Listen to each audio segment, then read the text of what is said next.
Good afternoon everyone. অনেক দিন পরে আবার একটা মাছের ঝোলের রেসিপি আপনাদের সঙ্গে শেয়ার করছি। ভিডিও অনেক দিন পরেই করলাম, এখন আর আগের মতন রান্নার ভিডিও দিতে পারছি না বন্ধুরা। তো এই হচ্ছে আজকে কাতলা মাছের ঝোল করছি, আলু, পটল আর কাঁকরোল দিয়ে। আর এদিকে যে মাছ ভেজে রেখেছি। দুজন মানুষ কী আর রান্না করব, আর একটু ডাল করার ইচ্ছে আছে, ডাল একটু করবো আর একটু আলু ভাজবো। তো যেটা আপনাদের আমি সবসময় বলি, রান্নায় কখনোই আমি ঠান্ডা জল দিই না, গরম জল ব্যবহার করি। তো এটা আমার তরকারিটা কষানো হয়ে গেছে। এবার আমি ঝোলটা দিয়ে দেবো, মশলা যা দেয়। আর আমি শুধু জিরে আদা বাটা আর লঙ্কা, আর কিচ্ছু না। টমেটো দিয়েছি, একটু রঙটা একটু লালচে লালচে হবে বলে একটু টমেটো দিয়ে দিয়েছি।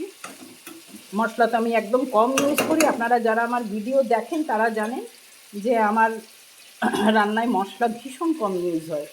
তো এখানে যে আমি গরম জল করে রেখেছিলাম কেটেলে, এবার আমি একটু ঝোলটা দিয়ে দেবো আন্দাজ মতন, যাতে মাছগুলো একটুখানি ডুবে যাওয়ার মতন জল দেবো, বেশি দেবো না, যেহেতু ডাল করব ওই জন্য ঝোল মোটামুটি দেবো।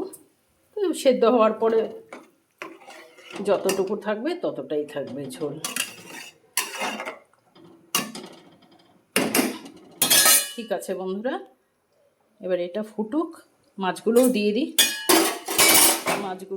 তাহলে আপনাদেরকেও দেখানো হয়ে যাবে যে হ্যাঁ মাছগুলো দিয়ে দিলাম। এই যে একটু লাল করেই ভেজেছি, নাহলে তো মিস্টার রায়ের আবার পছন্দ হয় না।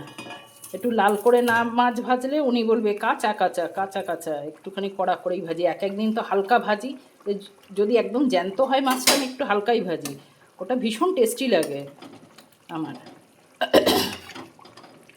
আদারওয়াইজ একটু কড়া ভাজাই উনি পছন্দ করেন। তো ঠিক আছে বন্ধুরা, আজকে আমার ভিডিও এই অবধি। আপনারা সারা দিন খুব ভালো থাকবেন, সুস্থ থাকবেন। ঠিক আছে বন্ধুরা, okay, tata, bye bye and take care.